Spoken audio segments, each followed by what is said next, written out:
There are many instances of awakening to and understanding that two ideas that seem to be opposing each other can at once have truth in them. Here's an example. In my moments of the most painfully vulnerable fragility, I can find my strength. And I find my strength in the center of that fragility, not aside from it.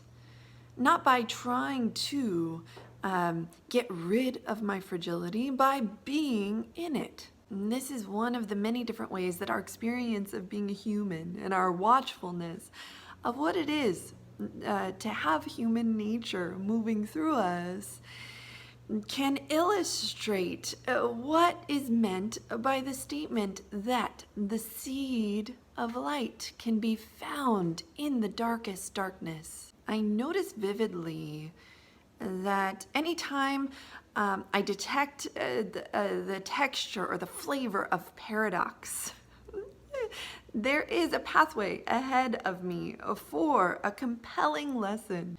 The passage that I choose from Book 70 today, while a bit obscure, I think beautifully describes this, especially toward the end, so hang with it.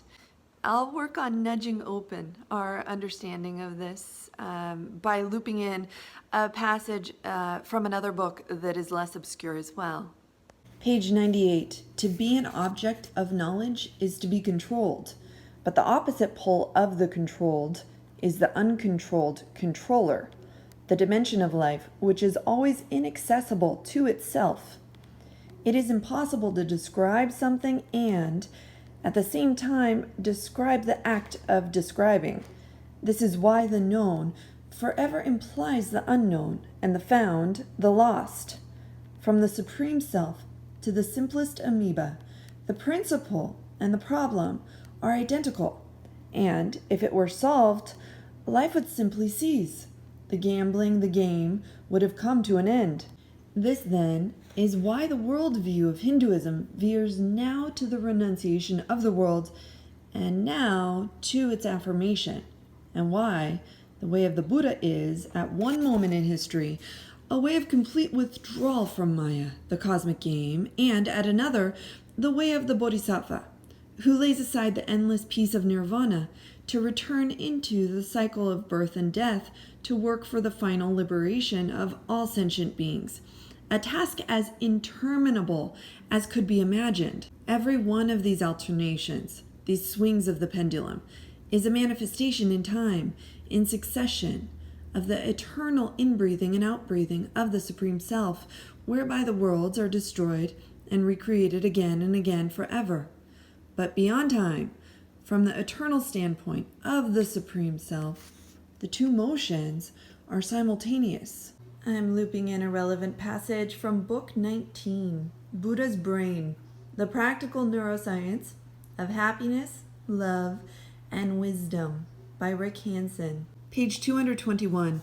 It's a wonderful paradox that as individual things, such as the self, feel increasingly groundless and unreliable, the totality of everything feels increasingly safe and comforting. As the sense of groundlessness grows, each apparently individual thing seems a bit like a cloud that you'll fall through if you try to stand on it. At first, this is pretty unnerving, but then you realize that the sky itself, the totality, is holding you up. You are walking on the sky because you're sky. It has always been that way.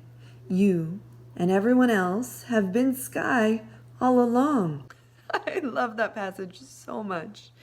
That really beautifully describes what I often refer to as the hammock of the sacred all. Thank you for joining me in study today. I'm signing off in gratitude.